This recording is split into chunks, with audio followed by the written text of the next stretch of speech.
Hola gente linda, ¿cómo están? Nuevamente nos encontramos aquí en este nuevo video, el video número 13 de esta serie que le dimos en llamar Biblia Básica para Nuevos Creyentes. Ya estamos avanzando hacia las epístolas paulinas y lo primero que le voy a decir es acerca del orden en el que tenemos en nuestras Biblias. Es el orden teológico, por así decirlo, como están ordenadas.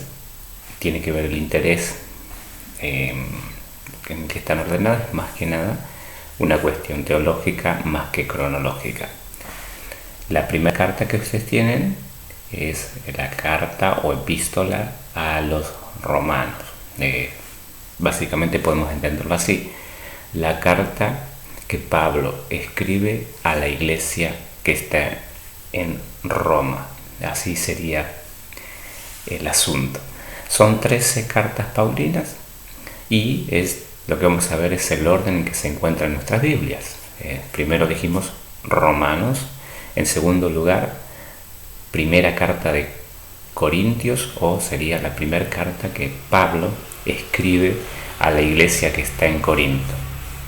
Y así la segunda carta de Corintios. Luego tienen la carta a los Gálatas, y sería carta a las iglesias que están en la región de Galacia. Luego tienen la carta a los Efesios, y sería carta a la iglesia que está en Éfeso. Y Filipenses, la próxima carta, sería carta a la iglesia que está en Filipos. Y luego viene otra carta que se llama Colosenses, y sería entonces carta a la iglesia que está en Colosas. Luego viene Filemón, que es una carta personal y también se dirige a la iglesia donde congregaba Filemón. Luego viene primera carta de Tesalonicenses, que sería carta a la iglesia que está en Tesalónica, la primera carta. Y luego viene una segunda carta a la iglesia que está en Tesalónica. Luego viene la primera carta a Timoteo, que también es otra carta dirigida a una persona, y básicamente es carta dirigida al liderazgo de la iglesia que está en Éfeso, por ejemplo, en el caso de Timoteo. Y luego viene otra carta más, segunda carta de Timoteo. Y para terminar, la última epístola atribuida a Pablo sería la epístola de Tito, y lo que diríamos es carta al liderazgo de la iglesia que está en Creta, porque ahí estaba ministrando Tito. Temas que sugieren el orden teológico en el que están en nuestras Biblias. Las cartas de Pablo podría ser así, al menos como yo lo veo, ¿no? En primer lugar, cartas que enfatizan la salvación. Esto en el orden teológico le llaman soteriología. Soteriología viene de la palabra soter y logia, o lógica, o como dicen, logos, estudio de la palabra, estudio del tema, esa cuestión, lógica. Soter, entonces salvación, y por otro lado palabra, o el estudio de las palabras o de los términos, conceptos que tienen que ver con la salvación. Eso significa soteriología.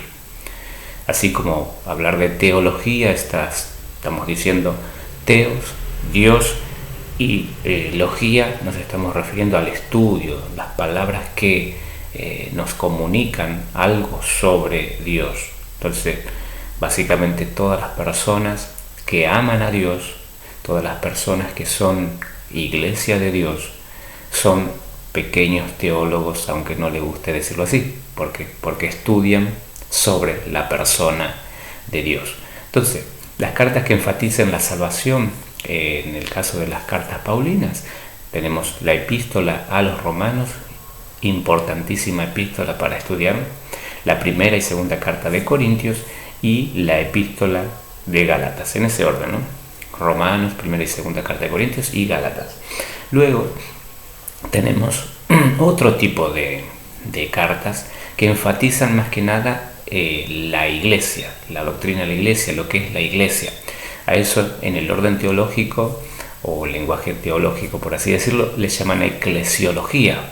¿Y qué significa esto? Bueno, otra vez, primero eclesia y logía, lógica, logos, que tiene que ver con el estudio de la palabra. Bueno, ¿de qué cosa?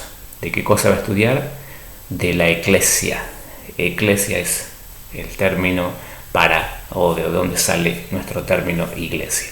Y ahí van a encontrar la carta de Efesios, Colosenses, Filipenses y también Filemón.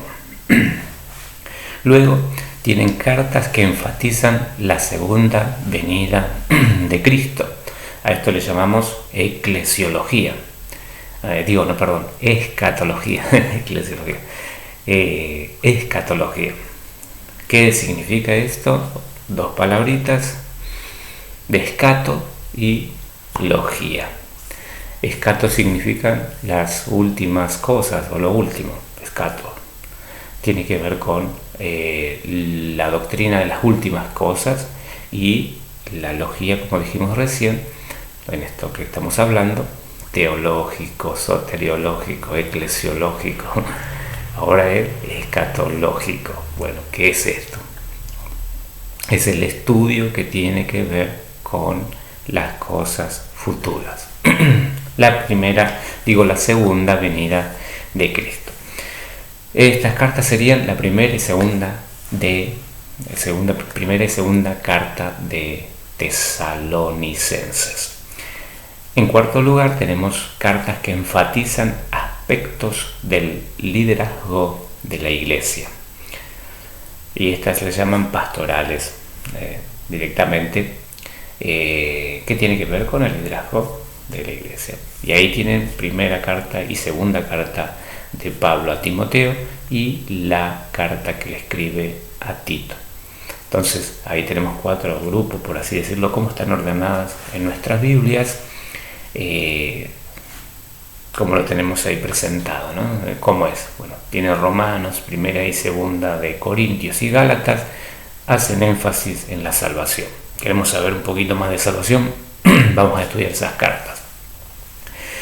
Las epístolas de Efesios, Colosenses, Filipenses y Filemón enfatizan, y no es que tratan solamente eso, pero enfatizan con mayor énfasis la doctrina de la iglesia. Luego queremos saber un poquito más sobre la segunda venida de Jesús. Vamos a leer un poquito más primera y segunda carta de Tesalonicenses, y ahí vamos a encontrar algunas cuestiones importantes respecto a este tema. Queremos saber un poquito sobre el orden del liderazgo de la iglesia, o las cualidades para servicio, para prestar algún tipo de servicio de liderazgo en la iglesia. Necesitamos leer primera y segunda carta de Timoteo y la epístola o carta que Pablo le escribe a Tito.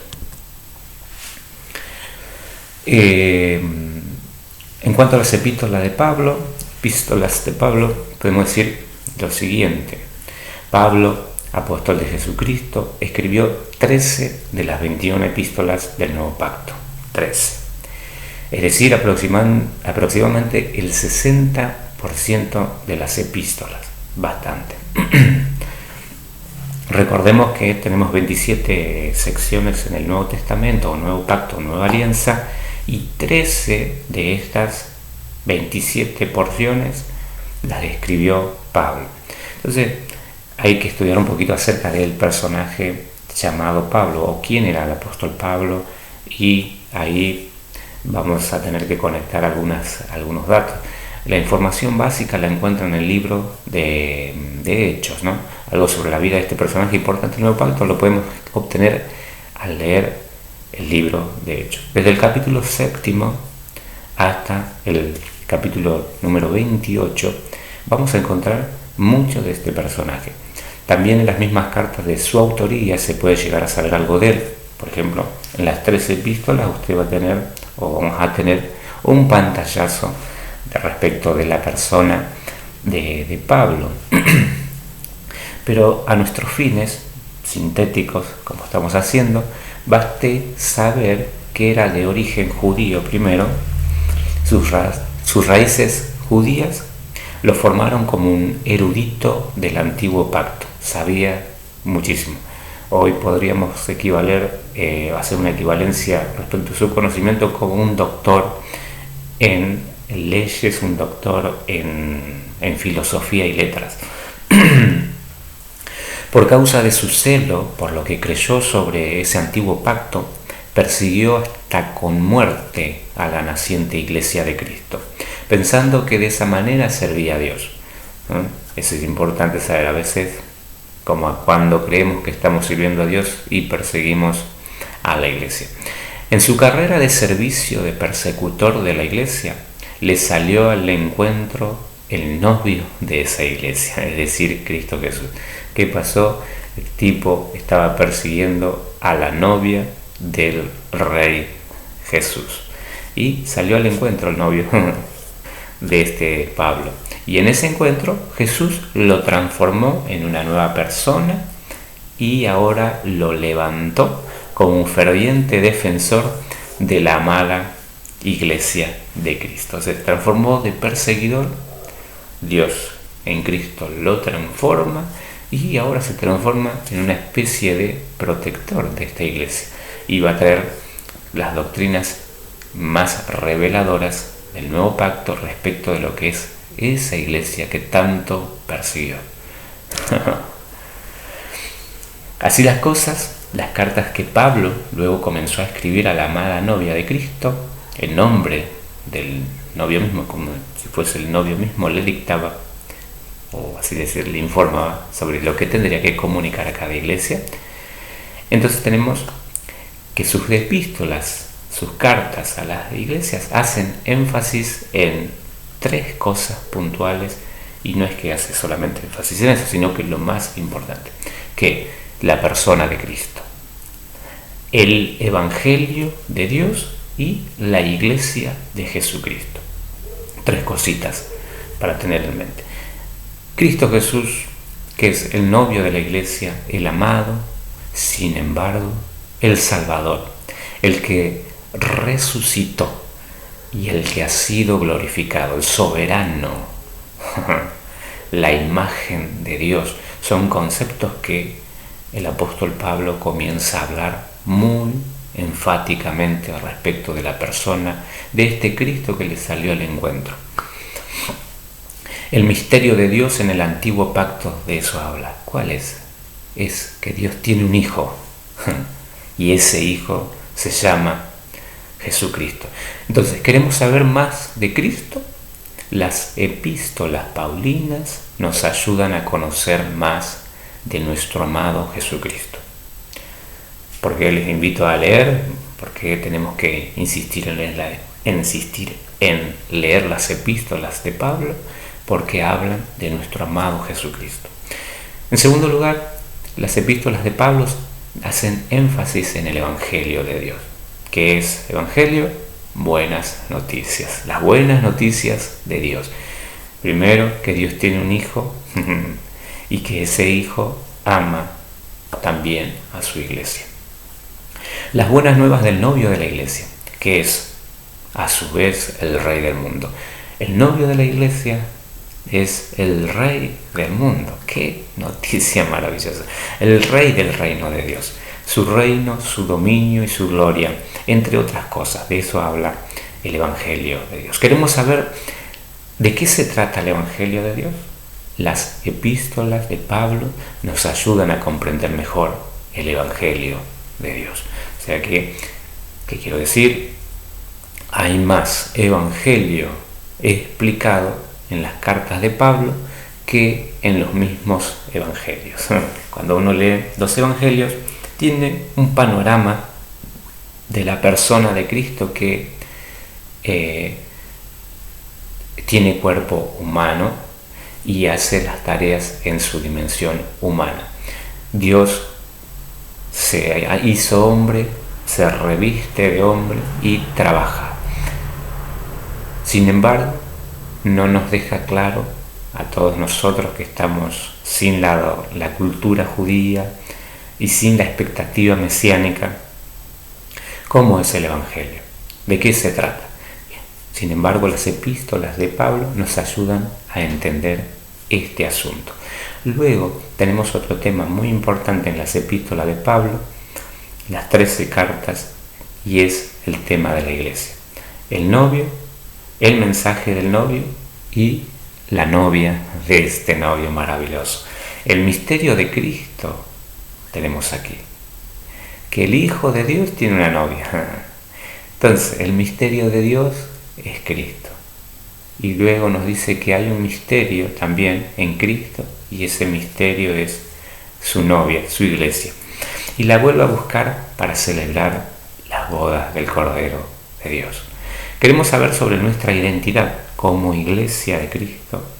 Necesitamos escuchar más al amado, a nuestro Cristo, en las cartas paulinas. Ahora les voy a mostrar un poquito, o les voy a hablar un poquito sobre el orden tentativo cronológico de las cartas de Pablo. Un orden, ¿no? ¿Qué podría ser que escribe primero? Vimos el orden teológico, o sea, el interés teológico, es decir, soteriológico, eclesiológico y esas cosas que les estaba contando. Ahora, más o menos vamos a ver cómo podría estar ordenada, y también es el orden en que yo a veces sugiero se lean para entender el asunto de los problemas que se iban dando en la vida cotidiana de la iglesia mientras Pablo vivió. La primera carta que tienen es Gálatas. Luego la primera y segunda carta de Tesalonicenses. Luego, recién en cuarto lugar, vienen Romanos. Después de Romanos escribe primera carta y segunda carta de Corintios. Luego vienen Efesios, Colosenses, Filemón, Filipenses, primera carta de Timoteo. Luego viene Tito y luego al final segunda carta de Timoteo. Ese sería como un orden más bien cronológico y no teológico. Y para ordenar estas cartas en ese sentido de cronología, yo las ordené así, ¿no? En tres etapas contextuales de la carta de Pablo, observando un poco cómo se vinieron escribiendo en su tiempo, ¿no? En primer lugar, podemos decir, hay cartas como de misioneras, tipo así, porque él las iba escribiendo mientras iba haciendo viajes misioneros. Estaba en una ciudad y de repente se enteraba de algo de que le pasó hace poquito en la otra ciudad donde había asentado algún tipo de iglesia o había estado un tiempo ministrando a la iglesia. Entonces escribía a la iglesia anterior donde estuvo, y desde ese lugar donde estaba ahora podía escribir entonces los temas que les preocupaban a las iglesias de ese entonces.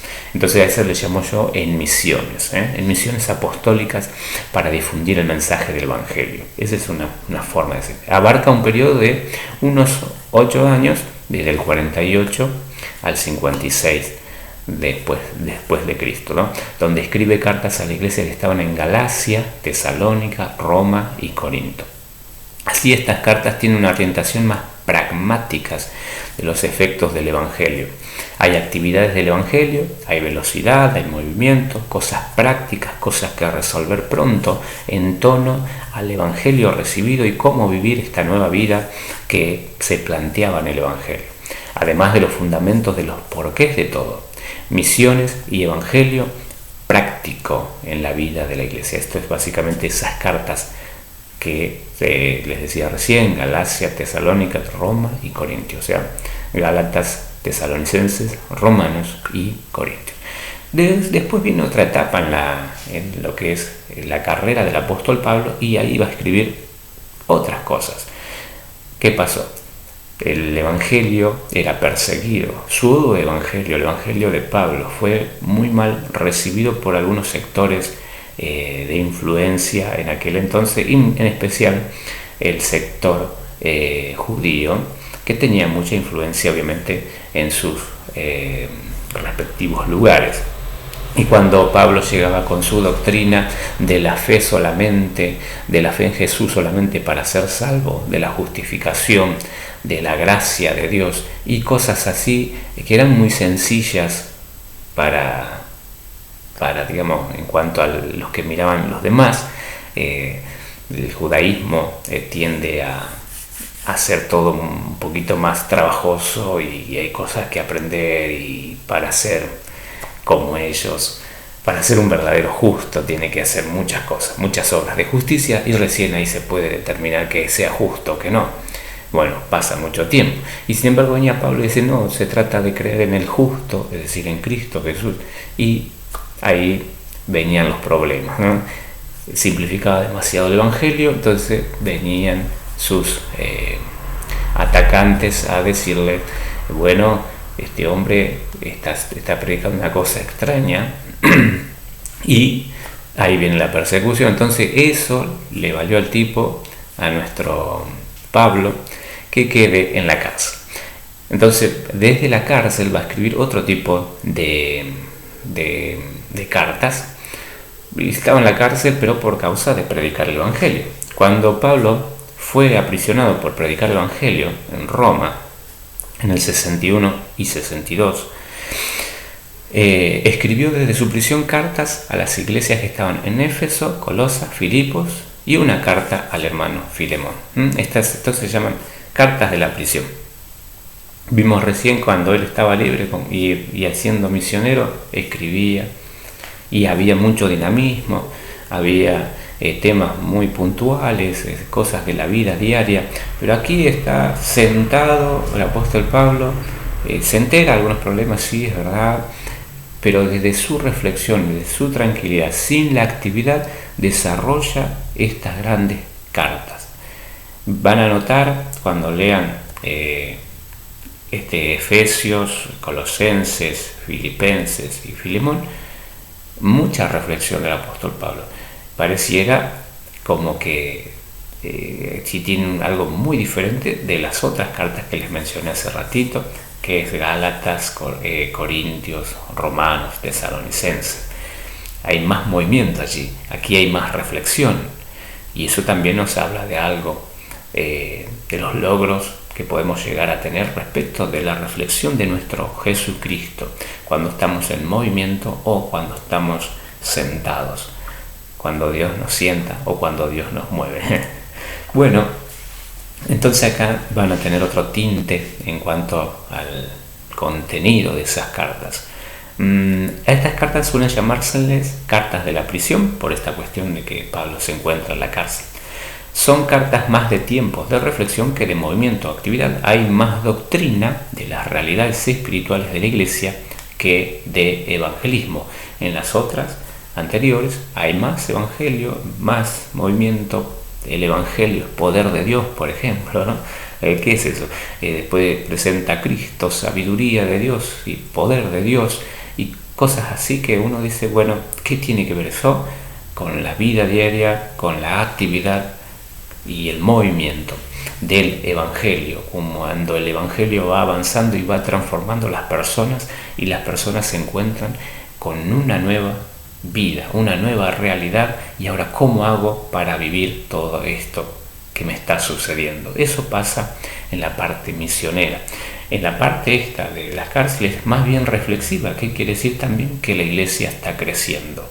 La iglesia, al comienzo, las epístolas estas de misioneras, por así decirlo, tenían otro tipo de problemas, querían saber otras cosas, querían saber el día a día, cómo hacer para vivir la vida de Jesús.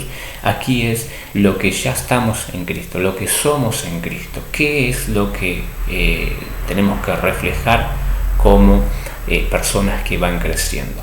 Al comienzo, la primera etapa de madurez es como una etapa de niños. niños que van creciendo. Y luego aquí es un poquito mejor, digamos, está más madura la iglesia. Entonces van a encontrar otros tipos de conceptos que requieren mayor reflexión porque fueron generadas desde la reflexión, no tanto del pragmatismo o de la velocidad, como les contaba en las cartas misioneras. Luego tienen la otra sección, la otra etapa, cuando Pablo es liberado, por así decirlo. Tras su encarcelamiento en Roma, escribe las cartas al liderazgo de las iglesias de Cristo, ¿no? Esto es después que lo soltaron, no encontraron algo para mantenerlo ahí en la cárcel, entonces escribe primera carta de Timoteo y Tito. Y se despide de su ministerio escribiendo la segunda carta a Timoteo. Ese sería como la despedida de Pablo. Suelen llamarle a estas cartas pastorales. Son cartas de dirección, no tanto de evangelismo o de doctrinas de las realidades espirituales de la iglesia, sino cómo conducirse en la casa de Dios. Ahí van a encontrar riquezas en cuanto a servicios y las cualidades que se espera de un ministro competente, de un ministro de Dios. Cualquier ministro, cualquier persona que sirve a Dios. ¿Qué es lo que se espera? Pero fíjate esto, ¿no? O nos debemos fijar en que hay un tipo de cartas que tienen un tinte de movimiento, de crecimiento y los inicios de la iglesia. Luego vimos que hay cartas que tienen más que ver con la reflexión de la realidad espiritual de lo que es en Cristo la iglesia de Jesús. Y luego en esta tercera etapa ya estamos en la parte de aplicación de estas cuestiones, ya con madurez. Estamos hablando de liderazgo, estamos hablando de gente que crece y que lidera a otras personas a la luz de Cristo. Bien, acerca de las epístolas misioneras del apóstol Pablo, el orden cronológico de las cartas que escribió Pablo también nos puede enseñar algo respecto a las primeras necesidades e intereses de la iglesia de Cristo en el primer siglo. Cuando Pablo fue enviado, esto quiere decir apóstol, cuando fue enviado por Jesucristo a predicar el Evangelio, tenemos la epístola a los Gálatas. Aquí podemos descubrir los peligros de seguir un evangelio diferente, al evangelio de la gracia del amado Cristo que nos hace libres. Cristo nos ama, por eso nos cuida y nos quiere verdaderamente libres. Ahí comienza la verdadera cuestión, la libertad de los hijos de Dios, porque para adorar a Dios necesitamos primero ser verdaderamente libres. En segundo lugar, tenemos primera carta y segunda carta de Tesalonicenses, y ahí podemos descubrir las verdades sobre la venida de nuestro amado Jesucristo. Cristo ama a su iglesia y por eso ciertamente volverá a buscar a su amada novia. En tercer lugar, tenemos la primera y segunda carta de Corintios, donde podemos descubrir el orden divino que es deseable para la vida de la iglesia. Recordemos, estamos en esa etapa de niños en Cristo. Peligros contra creer una doctrina diferente al Evangelio de Dios y la cuestión de la venida de Jesús. Entonces, tenemos que Dios es un Dios de orden y ese orden es para el bien de sus amados. Dios, en su orden, puso también a ciertos líderes para guiar a su iglesia en la gestión de la vida de la iglesia como representante de Cristo en la tierra. En cuarto lugar, estamos hablando de las epístolas misioneras a grandes rasgos. Ahora podemos tomar la carta a los romanos, fíjate cómo vamos creciendo, y comenzamos a afianzar nuestra fe en el amado Jesucristo por medio de la exposición del verdadero evangelio de Dios. Primero dijimos, guarda con un evangelio diferente. No dejemos de esperar a Jesús, pero tampoco nos detengamos en el avance del evangelio. En tercer lugar, hay un orden divino establecido, tanto del comportamiento de la iglesia como Dios estableciendo ciertas personas que lideran a la iglesia. Luego, en cuarto lugar, vamos a hablar del verdadero evangelio de Dios en la carta a los romanos. Cristo nos enseña, Él quiere que crezcamos en la fe. No nos quiere ignorantes de las realidades espirituales. En esta carta vamos a aprender mucho sobre la verdadera salvación basada en la justicia de Cristo Jesús, nuestro amado. Por causa de Él somos salvos. Acerca de las epístolas de la prisión del apóstol Pablo en los años 61 y 62, tenemos un nuevo tiempo. Visitemos a Pablo en la cárcel y escuchemos las palabras que el amado Cristo tiene para decirnos por medio de su apóstol.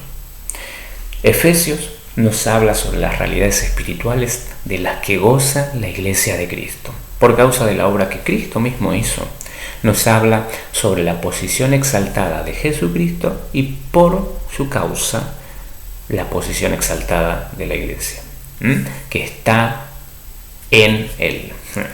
Luego viene la carta de Colosenses, que nos presenta a Cristo como todo lo que necesita el ser humano y todo lo que necesita, por lo tanto, su iglesia. Todo lo que necesita.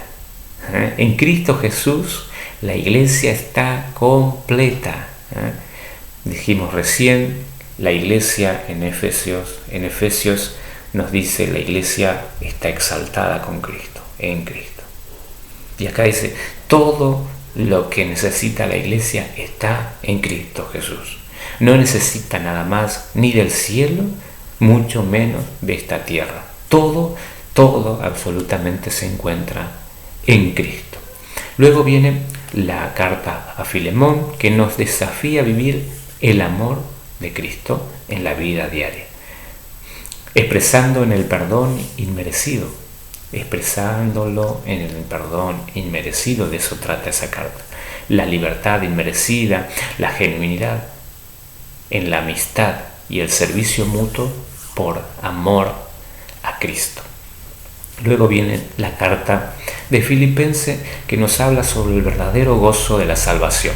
La vida de Cristo vivida en la tierra es una constante experiencia de gozo cuando vamos creciendo.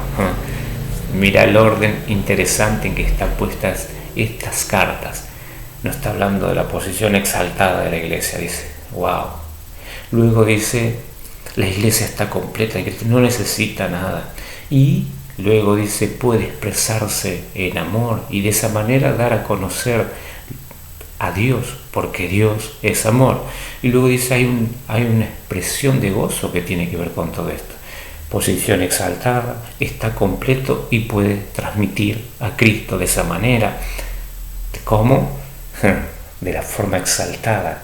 Cuando alguien no necesita algo más, cuando alguien está completo en Cristo, no necesita nada más, expresa a Cristo por medio del amor. De esa manera, dice el Señor, o dijo el Señor, y van a saber los pueblos que alguien es su discípulo, su seguidor. Y luego hay una expresión de gozo.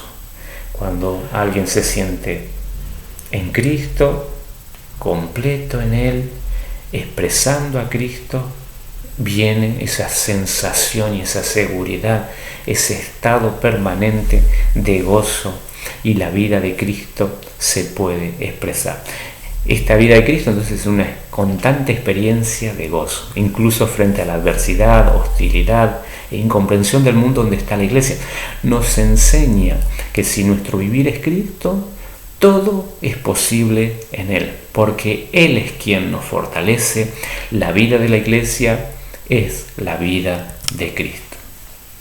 Luego tenemos las epístolas en libertad, cuando Pablo es liberado de la cárcel, y ahí nos escribe con otra intención, ¿no? Tras el tiempo de Pablo en la cárcel, Pablo es liberado, y desde esa libertad podemos escuchar más palabras que el amado Cristo Jesús tiene para decirnos por medio de su apóstol. En la primera carta a Timoteo es dirigida especialmente para el liderazgo de la iglesia, sin embargo, es para todos los que son amantes de Dios. es la palabra Timoteo, el que estima a Dios o el que es estimado por Dios, el que ama a Dios o el que es amado por Dios. Es decir, los Timoteos de todos los tiempos. Para eso es esta carta. Nos enseña sobre el estándar para aquellos que lideran y sirven en las iglesias locales. Escuchamos. Lideran y sirven. No importa si es un cargo definido como pastor, como profeta o no sé, el título que le quiere poner, simplemente alguien que sirve. ¿Cuál es la cualidad en la iglesia local? Y esto es importante que sepa la iglesia de Cristo, puesto que mucho de lo que es el liderazgo de la iglesia será también lo que serán sus liderados. Liderazgo calificado ayuda más que un liderazgo deficiente, eso está más que claro. Enseña sobre requisitos para el liderazgo, lo que debe hablar, lo que debe desechar, cómo debe conducirse en la iglesia de Dios, etc. La carta de Tito, dirigida también al liderazgo de la iglesia, pero, como ya lo dijimos, es apropiada para toda la iglesia. Y lo es también debido a que toda la iglesia ejerce un tipo de liderazgo en materia de verdad en el mundo. La regla general de los estándares divinos es la perfección de vida sobre la tierra. Nos habla sobre requisitos para ejercer el liderazgo, lo que debe predicar el liderazgo, es decir, la verdad de Dios, y lo que debe combatir el error y exhortación a las buenas obras. La siguiente carta de Pablo es la última carta que tenemos de él, y por lo que nos cuenta en esta carta, bien podríamos decir que se trata de las últimas palabras que este apóstol tiene para decir a la iglesia de Cristo, por medio de lo que él escribe a uno de los representantes de la iglesia, es decir, a Timoteo. La segunda carta de Timoteo, entonces, como una despedida del apóstol Pablo, y también debiéramos leerla así: las últimas palabras de un experimentado líder de la iglesia de Cristo a un joven líder que lideraba la iglesia en ese entonces. Es una carta que alienta al liderazgo. Fíjate, alguien que iba terminando su carrera y que iba a entregar su vida ya, sabía que iba a morir, les da las palabras de aliento al que seguía. Muy bien, estas son entonces las epístolas de Pablo. Estuvimos viendo a grandes rasgos el contenido de las mismas. Espero que les haya sido de utilidad o al menos instructivo en cuanto a su contenido. Nos estamos viendo la próxima entrega. El Señor continúe bendiciendo sus vidas.